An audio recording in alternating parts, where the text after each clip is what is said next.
Welcome to Embrace Relief. I am Chelsea Winterholler, and I am so excited to be your coach today. This is episode 139, Big Beliefs, Small Shifts, Your Child. In the episode today, I want to tell you how I believe that with small shifts in our brain, we can create big changes in our relationships with our children. Do you?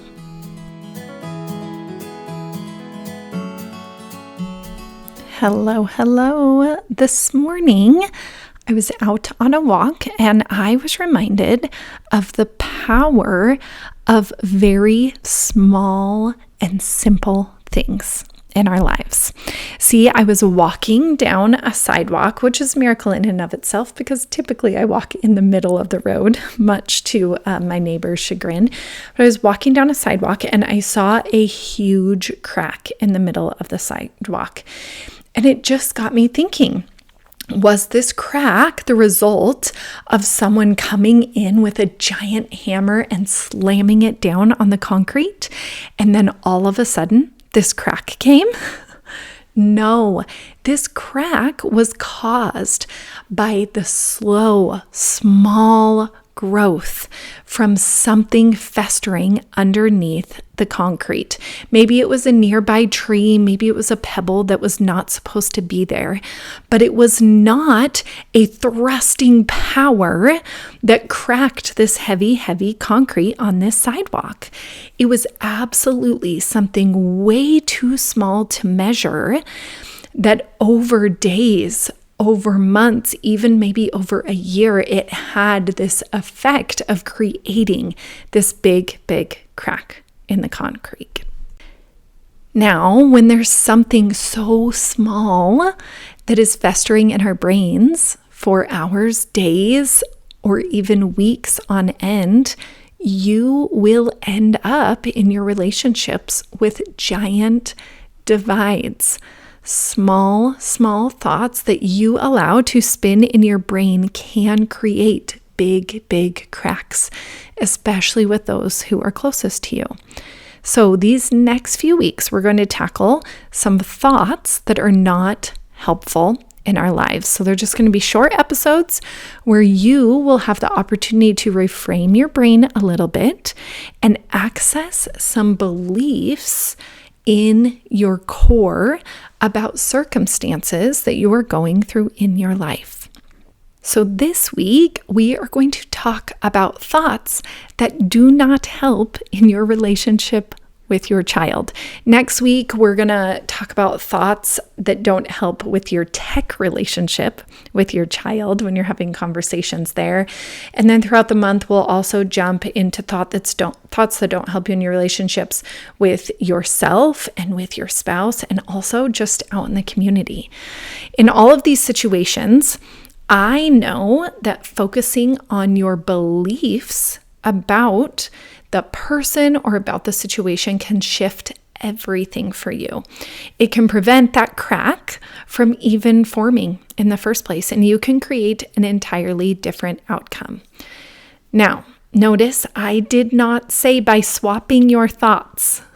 Sometimes that works, but most often we need to get deeper. Most often we need to access our beliefs. So that will be a lot of what we're doing this month, is accessing our beliefs.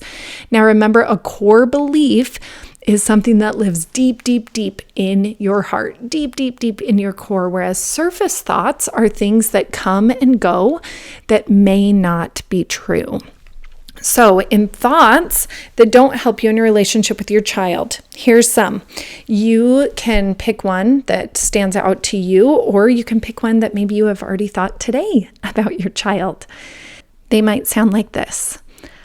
I am so annoyed right now. He never listens to me. She is so irresponsible. I can't believe we have to go through this again. She is so disrespectful. He is lazy. I know that when you hear me repeat these thoughts to you, you know that they're not helpful. You know that they don't add to your life or to your relationship. But if you know then why are you letting your brain spin on them all morning long, all day, perhaps for a week on end? Possibly it's because you are human and you just haven't taken the time to point out to your brain that your body doesn't like it. It doesn't like how it feels when you think those thoughts. You just haven't decided to do something about it. And that's okay. Today can be a new day. Today can be the day that you decide you are sick of labeling your kid with these surface thoughts in your brain. Today can be the day where you decide that you are sick of thinking, he never listens to me, and feeling frustration. Today can be the day where you're sick of thinking, I can't believe I have to go through this again, and feeling discouraged. Today can be the day where you are sick of thinking he's so lazy and feeling sad about it. Frustration and sadness and discouragement don't have to keep coming up. Your brain wants them to. We know that. It continues to offer these to you. But you don't have to let these emotions take over and make you act like a crazy person. Because truly, if you are a mother and you are feeling frustrated, you often yell. When you feel discouraged, you often clam up. When you're feeling sad, you often cry or lash out on your child. So instead, let's pause and let's access belief in these situations. First, we breathe. I love to breathe in through my nose and out through my nose when I am feeling feelings around my children. I often don't have a ton of time before I need to respond, and that breath feels very simple to me. So I like to breathe in through my nose and out through my nose. It can be fast, it can be slow, it can be whatever your body needs in order to access a place of safety. I just need you to breathe. Then you can ask yourself one simple question. What do I know about my child? No, truly no. Now, I know your brain, I know those surface thoughts jump in and they start screaming, want to know what I know about my child? He's entitled, he's spoiled, and he's disrespectful. That's what I know, Chelsea. I get it. I realize that your brain wants to do that. But when your brain does that, that is a big flashing red light to me that we need to breathe some more. We need to access that breath in through our nose, out through our nose. It's a big sign that you're still living from those surface thoughts in your head. I need you to breathe and drop into your heart and remind yourself that you're safe right now. And once you have taken that breath, ask yourself again, what do I know about my child? What do I truly know? Start with basic truths like he is healthy or she is a teenager. These are truths that allow your brain to adjust. Ask yourself again, what do I know about my child? Take more breaths if you need to. Perhaps some of your beliefs about your child could be, I believe he is trying. Or, I believe he has things that are important to him that he is focusing on.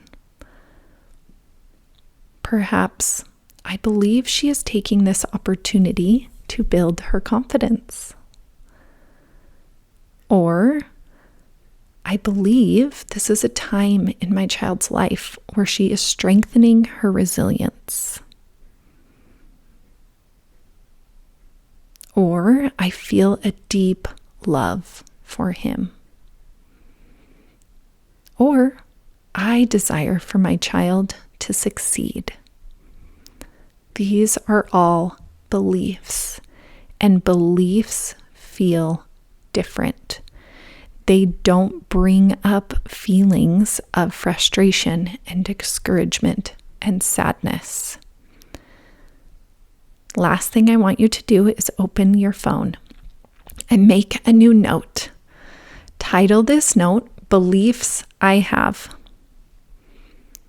Write down one belief that you have about your child. And if 2 resonated with you, write down 2. This note will be such a great place to return to remind yourself of what you truly believe about your child. You can refer to it when you're overwhelmed or frustrated or sad or anything in between. And it's okay to feel these things. But remember, when we operate from a place of frustration, it creates cracks in our relationships.